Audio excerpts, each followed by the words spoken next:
আসসালামু আলাইকুম। সবাই কেমন আছেন? আমি আজকে মজার একটা সিমের রেসিপি নিয়ে হাজির হয়ে গেলাম।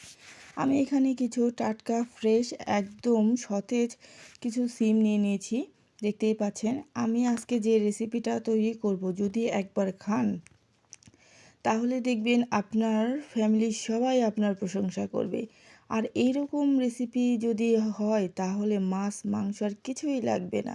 মাছ মাংসকেও হার মানিয়ে নেবে। তারপর দেখুন আমি এই সিমগুলো একদম শির ফেলে পরিষ্কার করে কেটে বেছে নিয়েছি। তারপর এখানে নিয়েছি কিছু নতুন আলু। আর এই নতুন আলুর সিজনে কিন্তু এই নতুন আলুগুলা খেতে ভীষণই ভালো লাগে। তাও যদি হয় সবজির সাথে। আমি আজকে একটা নিরামিষ রেসিপি তৈরি করব বা সিমের যাই বলুন না কেন। তারপরে এখানে আমি একটা মশলা বানিয়ে নিয়েছি। তারপর ধনেপাতা কুচি আর টমেটো কুচি নিয়ে নিয়েছি। আর মশলাটা আমি তৈরি করেছি এখানে পেঁয়াজ, মরিচ, শুকনো মরিচটা দিয়েছি। ওগুলাকে পাটায় বেটে নিয়েছি। আপনি যদি চান তাহলে ব্লেন্ডার করেও নিতে পারেন। আর এই রান্নাটা করতে আপনাকে অবশ্যই এটা মশলাটা বানিয়ে নিতে হবে। তারপর দেখুন আমি আলুগুলো হালকা তেলে একটু ভেজে নেব। আলুটা হালকা করে কালার করে নেব একটু। আর আলুটা অবশ্যই আপনাকে ভেজে নিতে হবে। আর আমি যেভাবে রান্না করতেছি ঠিক একই প্রসেসে যদি আপনি রান্নাটা করে খান তাহলে একদম আঙুল চেটেপুটে খাবেন। তারপরে আমি যতক্ষণ না কালার আসে ততক্ষণ পর্যন্ত একটু নেড়ে চেড়ে নেব। প্রায় এক একটা আলু কিন্তু কালার চলে এসেছে। আর এই আলুগুলো ভাজার সময় একটু মৃদু তাপে ভাজলে ভালো হয় বেশি। তারপর আমি এই সিমগুলো হালকা তেলে একটু ভেজে নেব। আর সিমগুলো কিন্তু আমি একদম কালার আনবো না, জাস্ট একটু হালকাভাবে তেলে ভেজে নেব। এই সিমটা ভাজলে কি হয়, যেমন দেখা গেছে এই সিমের একটা ভাব আছে, সেই ভাবটা চলে যায় আর খেতেও খুব দারুণ লাগে। তাই আমি হালকা করে একটু তেলে ভেজে নিব। আর সিমগুলো আমি একটু আনাম করে নিয়েছি। এভাবে রান্নাগুলো কিন্তু স্বাদে অতুলনীয় হয়ে থাকে। তাই কিছু কিছু সবজি আছে দেখবেন একটু বড় বড় করে সাইজ করে যদি কেটে রান্না করে খান ওইটার স্বাদ বেশি হয়। তারপরে আমি সবগুলো সিম একই প্রসেসে সবগুলো একটু হালকা করে ভেজে নিচ্ছি। দেখুন আমি কিন্তু কালার করতেছি না, জাস্ট একটু ভেজে নিচ্ছি।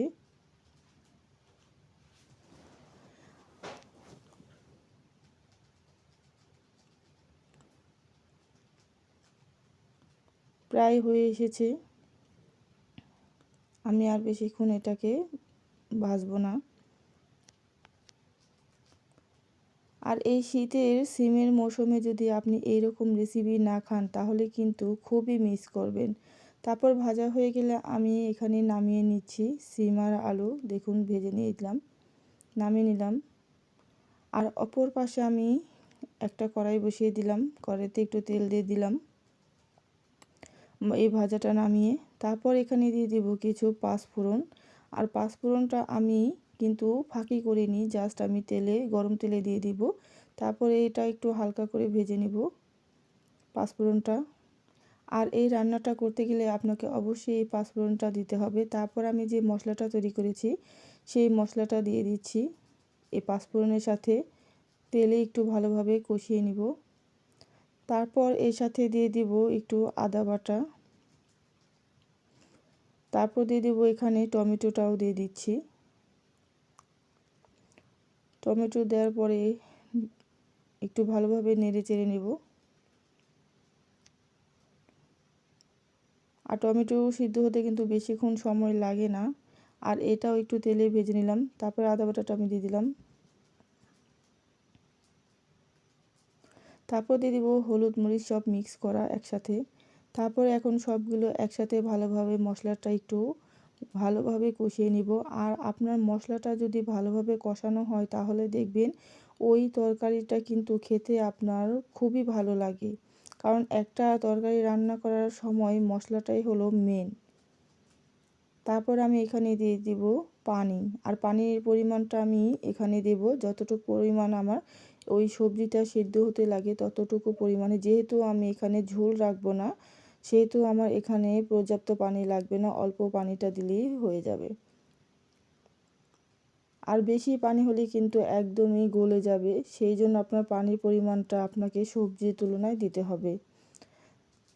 তারপর দিয়ে দিলাম একটু লবণ, এখানে লবণটা দিয়ে দিলাম। তারপর ভালোভাবে একটু নেড়ে চেড়ে বলক আসা পর্যন্ত রাখলাম। বলক এসে গেলে আমি সবগুলো একসাথে ঢেলে ভালোভাবে এখন মশলাটার সাথে মিক্স করে দেব। আমি যে আলুটা আর সিমটা ভেজে তুলে রেখেছিলাম সেগুলো এখানে দিয়ে দিচ্ছি। তারপর এটাকে ভালোভাবে সুন্দর করে নেড়ে চেড়ে দিচ্ছি, নেড়ে চেড়ে দেব, দেখতেই পাচ্ছেন।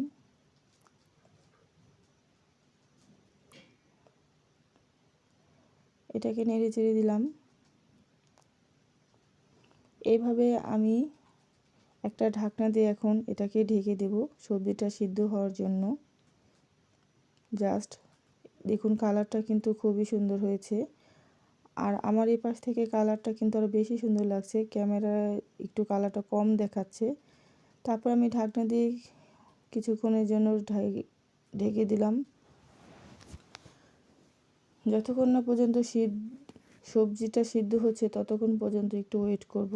তারপর দেখুন প্রায় কিন্তু সবজিটা সিদ্ধ হয়ে এসেছে। তারপরে এটাতে ঝোলও কমে এসেছে। এখন ভালোভাবে কষিয়ে নিচ্ছি একটু। এইভাবে যদি আপনি রান্না করে খান তাহলে দেখবেন আপনি বারবার রান্না করে খেতে চাবেন। এটা কিন্তু খেতে ভীষণই মজা আর খুবই লোভনীয় এই রেসিপিটা। একবার ট্রাই করে দেখবেন। আমি ট্রাই করে খেয়ে দেখেছি, আমার কাছে তো একদম দুর্দান্ত লেগেছে, সত্যি খুবই ভালো লেগেছে গরম ভাতের সাথে। আমি লাস্টে দিয়ে দেবো ধনেপাতা কুচিটা, কারণ এই ধনেপাতা কুচিটা না দিলে তরকারিটা অসম্পূর্ণ থেকে যায়।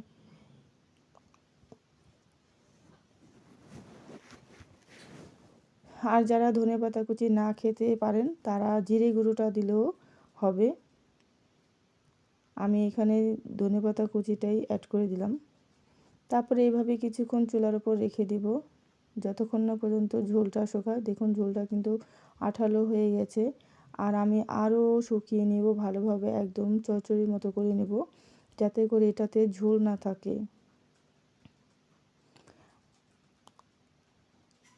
আমার এখানে কিন্তু তরকারিটা রান্না করছি, সত্যি বিশ্বাস করেন খুবই সুঘ্রাণ এসেছে।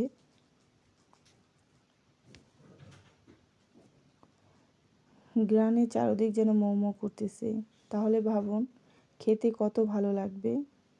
আপনি যখন রান্না করবেন তখনই বুঝতে পারবেন। তারপর দেখুন রান্না হয়ে গেলে আমি নামিয়ে নিলাম। গরম ধোয়া উঠতেছে, আর এইরকম গরম ধোয়া ওরা যদি তরকারির সাথে গরম ভাত থাকে তাহলে কি হবে আপনি বুঝতেই পারছেন কতটা খেতে সুস্বাদু লাগবে, জাস্ট জমে যাবে। আমার এই রেসিপিটা যদি আপনাদের কাছে ভালো লেগে থাকে তাহলে প্লিজ লাইক কমেন্ট করতে ভুলবেন না। আর কে কোথায় থেকে আমার এই ভিডিওটি দেখছেন অবশ্যই কমেন্ট বক্সে জানাবেন। আর এতক্ষণ ধৈর্য ধারণ করে ভিডিওটি দেখার জন্য সবাইকে অসংখ্য ধন্যবাদ। তো এভাবেই সবসময় পাশে থাকবেন। আর নতুন নতুন ভিডিওটি পেতে অবশ্যই আমার চ্যানেলে নোটি অন করে রাখবেন। আর নোটিফিকেশনটি অন করে রাখলে আপনার কাছে চলে যাবে। তো সবাই ভালো থাকবেন। আল্লাহ হাফেজ।